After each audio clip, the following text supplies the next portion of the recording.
Hello दोस्तों, कैसे हो आप। मैं जानती हूँ आप बड़े खैरियत से होंगे और प्यारी प्यारी अच्छी अच्छी कहानियाँ सुन रहे होंगे। चलिए आज मैं आपके लिए फिर से भोलेनाथ की कहानी लेके आई हूँ, भावना के भूखे भोलेनाथ। चलिए शुरू करते हैं। एक गांव के बाहर छोटा सा शिव मंदिर था जिसमें एक वृद्ध पुजारी रहते थे। एक दिन एक गरीब माँ अपने नन्हे से बालक को मंदिर के द्वार पर छोड़कर चली गई। बहुत खोजने पर भी पुजारी जी को बालक के परिवार का कुछ भी पता न चला। जब गांव का कोई व्यक्ति उस बालक का लालन पालन करने को तैयार न हुआ तो पुजारी जी ने भगवान शिव की इच्छा समझकर उसे अपने पास रख लिया और उसका नाम भोला रख दिया। गांव के श्रद्धालु भक्तों से जो कुछ प्राप्त होता उसी से भगवान शिव का, पुजारी जी का और बालक भोला का किसी तरह गुजारा चलता रहा। यदि किसी दिन कम भी पड़ता तो पुजारी जी बालक और भगवान को भोग लगाकर स्वयं गंगा जल पीकर रह जाते। धीरे धीरे भोला बड़ा होने लगा और अब वह पुजारी जी के कामों में हाथ बटाने लगा। वृद्ध पुजारी जी के थके हारे हाथों को कुछ आराम मिलने लगा, इसलिए उन्होंने भोला को मंदिर की सफाई, भगवान शिव की पूजा, उनको भोग लगाना और उनकी आरती करने की विधि अच्छी प्रकार समझा दी। अब वे स्वयं भगवान शिव के नाम जप और संकीर्तन में समय व्यतीत करने लगे। एक दिन भगवान शिव के मंगलकारी नाम शिव शिव शिव शिव का जप करते हुए ही उनके प्राण छूट गए। अब बालक भोला का इस संसार में भगवान शिव के सिवा और कोई सहारा ना रहा। उसने पुजारी जी की ये 3 बातें कभी नहीं भूली। पहला, भगवान भोलेनाथ शिव शंकर को ताजी गरम रसोई का ही भोग लगना चाहिए। भगवान को भोग लगाए बिना स्वयं कुछ भी नहीं खाना चाहिए। भगवान शिव पर विश्वास रखो।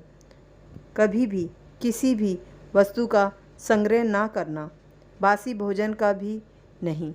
यदि कोई भक्त पहले से बना भोजन या मिठाई मंदिर में दे जाता तो बालक भोला उसे गरीबों में बांट देता। वह ताज़ी रसोई बनाकर ही भगवान को भोग लगाता, उसके बाद ही स्वयं प्रसाद ग्रहण करता और यदि बचता तो उसे बांट देता। यदि रसोई बनाने को सामग्री ना होती तो भोले बाबा, भोला भक्त दोनों गंगा जल पीकर ही रह जाते। एक बार बरसात का मौसम आया और 3-4 दिन तक मूसलाधार वर्षा होने से मंदिर में एक भी भक्त नहीं झांका।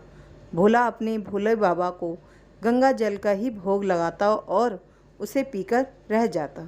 भोले बाबा बालक की भक्ति और सहन शक्ति की परीक्षा लेते रहे, किंतु आखिर में अपने भक्त बालक को भूखा तड़पते देख उनसे रहा ना गया।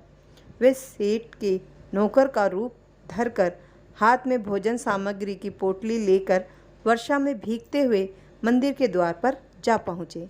उन्होंने आवाज़ लगाकर भोला को बुलाया और उसके हाथ में पोटली देते हुए बोले, सेठ जी ने यह कच्चा राशन भेजा है, इसे रसोई बनाओ, भोग लगाओ और स्वयं भी प्रसाद पाओ।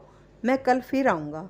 भोला भक्त ने आशीर्वाद देकर उसे विदा किया और सूखी गीली लकड़ियों के धुएं से गरम रसोई बनाकर भोले बाबा को भोग लगाया।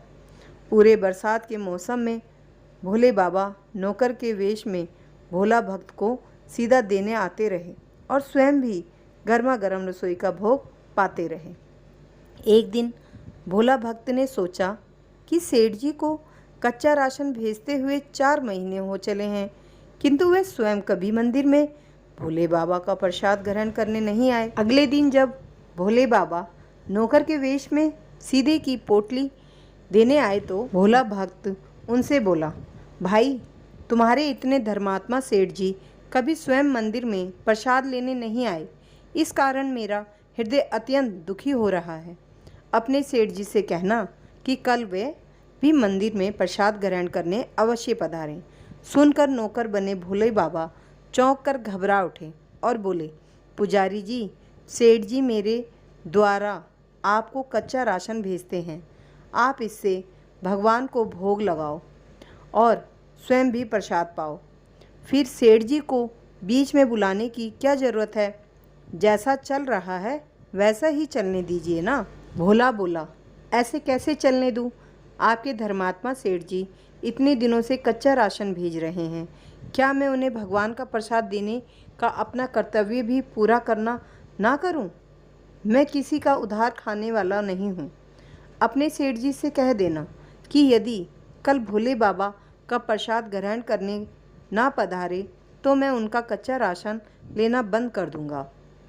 नौकर बने भोले बाबा तो अपने भोले भक्त की अकड़ देखकर कांप उठे और यह सोचकर मन ही मन हंसे कि वाह, आज तो लेने वाला ही देने वाले पर भोज दिखा रहा है। लेकिन सरल हृदय भक्त के मनोभाव पर रीझ कर वह बोले, ठीक है पुजारी जी, कल सेठ जी मंदिर में प्रसाद ग्रहण करने जरूर पधारेंगे। दूसरे दिन बड़े सवेरे ही भोले बाबा नौकर के वेश में दूध और बहुत सारी भोजन सामग्री लेकर मंदिर पहुंच गए। भोला चौंकते हुए बोला, भाई आज इतना सारा सीधा किस लिए ले आए? नौकर बने भोले बाबा बोले, पुजारी जी भूल गए क्या? आज आपने सेठ जी को प्रसाद के लिए बुलाया है, इसलिए आप छक कर रसोई बनाइए, भोले बाबा को भोग लगाइए। हाँ, यह तो बता दीजिए कि सेठ जी किस समय पधारें। भोला ने प्रसन्न होकर उन्हें सेठ जी के आने का समय बता दिया। अब भोला भक्त की इच्छा पूर्ण करने के लिए भोले बाबा कैलाश पर सेठ का रूप धारण करने लगे। इधर अपने स्वामी को एक प्यारे भक्त के यहाँ जाने का समाचार सुनकर ममतामयी अन्नपूर्णा माँ पार्वती भी भला कैसे पीछे रहती। वह भी पति की आज्ञा लेकर सेठानी का रूप धारण करने में जुट गई। भोले बाबा ने अपने गले से मुंडों की माला उतार दी, शरीर पर लगी भस्म, कमर पर पहना हुआ बांग और बाहों और कानों में पहने सांपों के हार भी उतार कर रख दिए। उन्होंने एक मखमल का सुंदर कुर्ता धारण कर लिया, अपनी जटाएं सीधी कर ली और गंगा और चंद्रमा को उसमें छिपा लिया और ऊपर से एक सुंदर रंग बिरंगी पगड़ी पहन ली। सदैव नंगे पैर विचरण करने वाले शिवजी ने आज अपने पैरों में रेशमी जूतियां धारण कर ली। हाथ का त्रिशूल और डमरू भोले बाबा ने नंदी के हाथ में थमा दिया और अपने हाथ में एक सुंदर छड़ी लेकर पार्वती जी के तैयार होने की प्रतीक्षा करते हुए कैलाश पर चहलकदमी करने लगे। इधर पार्वती जी घंटों से तैयार होने में जुटी हुई थी।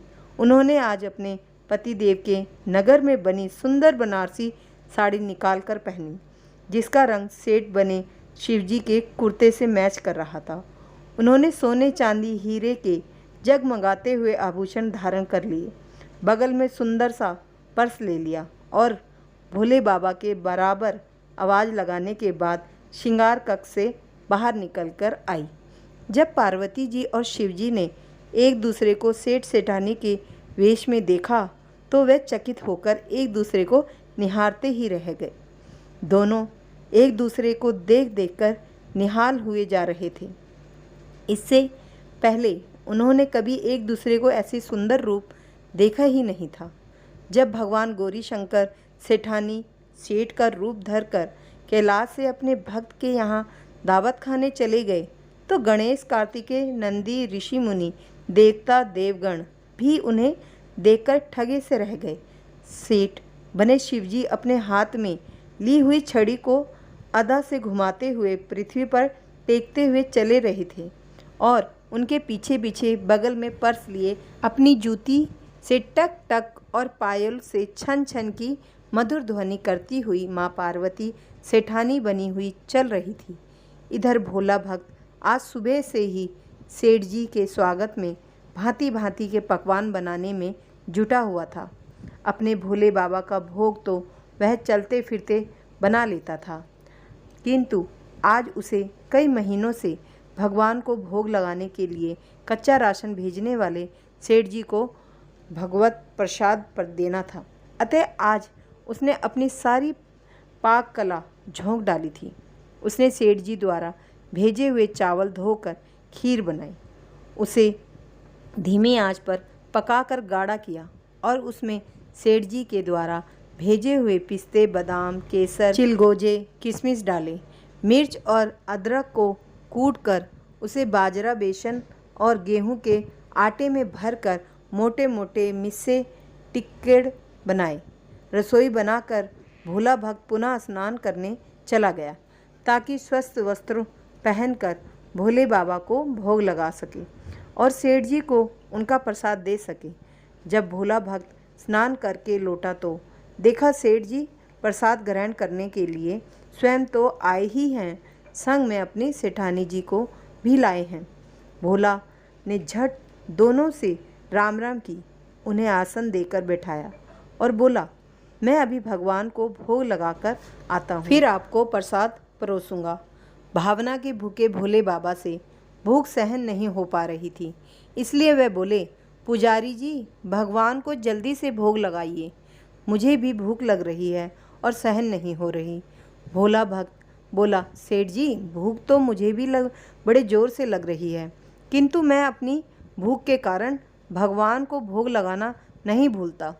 यदि दुनिया के सारे लोग इसी तरह अपनी भूख के लिए भगवान को भोग लगाना भूल जाएं, तो भगवान तो भूखों मर जाएंगे। सेठ जी बने भोले बाबा एक पत्तल उठाते हुए बोले, पुजारी जी आप भोग लगाइए, इधर मैं पत्तल परोस लेता हूँ, मुझसे भूख सहन नहीं हो पा रही है।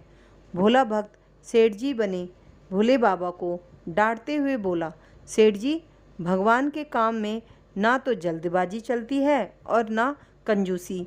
मैं जब तक भगवान को भोग नहीं लगा लेता आप रसोई के पास भी नहीं भटक सकते। चुपचाप इधर बैठ जाइए और ओम नमः शिवाय जपते रहिए। मैं अभी आता हूँ और आपको पेट भर भोजन कराता हूँ। सेठ बने शिवजी डांट खाकर चुपचाप अपने आसन पर बैठ जाते हैं। सेठानी बनी पार्वती उनकी यह दशा देख बड़ी मुश्किल से अपनी हंसी रोक पाई, लेकिन जैसे ही भोला भक्त पत्तल में सामग्री लेकर भगवान को भोग लगाने मंदिर गया, शिवजी पार्वती जी को मौन रहने का संकेत करते हुए चुपके चुपके पैर रखते हुए रसोई में पहुंच गए और उन्होंने एक एक व्यंजन उठाकर चखना शुरू कर दिया। भोले बाबा तो प्रसाद चखते ही भौचक्के रह गए। खीर में चीनी की जगह नमक भरा हुआ था और सब्जियों में चीनी भरी हुई थी। जैसे ही भोले बाबा ने रोटी का एक टुकड़ा तोड़कर मुंह में दिया, वह सी सी करने लगे, क्योंकि रोटी में मिर्च ही मिर्च भरी थी। वह सी सी करते हुए उल्टे पैर भाग आए और अपने आसन पर जा बैठे। माँ पार्वती अपने स्वामी की यह हालत देखकर खिलखिलाकर हंस पड़ी। इससे पहले कि भोले बाबा पार्वती जी के सामने कुछ सफाई दे पाते, भोला भक्त ओम नमः शिवाय मंत्र का जप करते हुए आ पहुँचा। उसने भोग को रसोई में मिलाकर उसे पवित्र बना डाला और फिर सेठ जी के सामने पत्तल परोसकर हाथ जोड़कर बोला, सेठ जी अब आप जी भरकर प्रसाद खाइए। भोले बाबा तो अभी अभी भक्त की भक्ति से भी जोरदार उसके हाथ की बनी हुई रसोई चख चुके थे, अतः उसे ग्रहण करने की बात सुनकर उनके पसीने छूटने लगे। कभी वह भोला का तो कभी पार्वती का मुख देखने लगते। भोला को सेठ जी की ढील बर्दाश्त नहीं हुई और बोला, सेठ जी अब क्या हो गया आपको? अभी अभी तो इतनी उतावली मचा रहे थे, अब क्यों नहीं ग्रहण करते? आप ग्रहण करो तभी तो, और फिर मैं भी प्रसाद पाऊंगा। भोला की ललकार सुनकर भोले बाबा ने चुपचाप खीर का कुल्हड़ उठाया और सारी नमकीन खीर घटाघट पी गए। कुल्हड़ खाली होने की देर थी कि भोला ने उसे झट से भर दिया।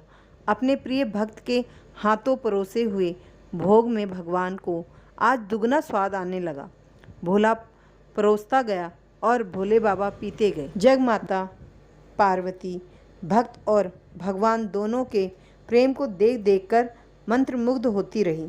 जब सारी रसोई समाप्त हो गई तो भगवान ने एक जोर की डकार ली और भोला को होश आया और बोला, वाह सेठ जी वाह, मैं ही बावला था जो इतनी थोड़ी सी रसोई बनाई।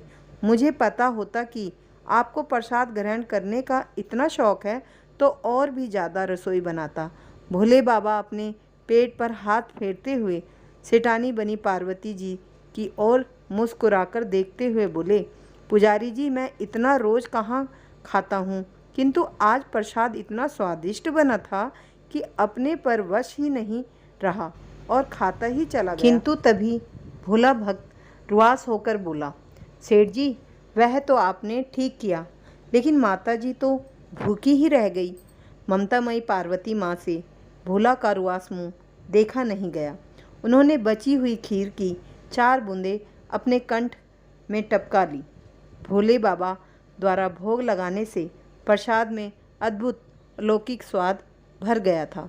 ऐसी सुगंधित और मीठी खीर चखकर जगजननी अकंठ तृप्त हो गई और उनके तृप्त होते ही सृष्टि का प्रत्येक प्राणी तृप्त हो गया। भोला भक्त बोला, सेठ जी, आपने और माता जी ने प्रसाद ग्रहण कर लिया, इससे मुझे अत्यंत संतोष हुआ है। समझ लीजिए कि आप दोनों द्वारा प्रसाद ग्रहण करने से मेरा भी पेट भर गया। मेरी तो वैसे भी महीनों में 4 एकादशी हो जाती है, किंतु मैं भी एक दाना ले ही लेता हूँ, जिससे कि भोले बाबा के प्रसाद का अनादर ना हो। यह कहकर जैसे ही भोला ने खीर के पात्र में लगा चावल का एक दाना उठाकर अपने कंठ में डाला, उसकी जन्म जन्मांतर तक की भूख प्यास मिट गई और समस्त वासनाओं और इच्छाओं की तृप्ति हो गई।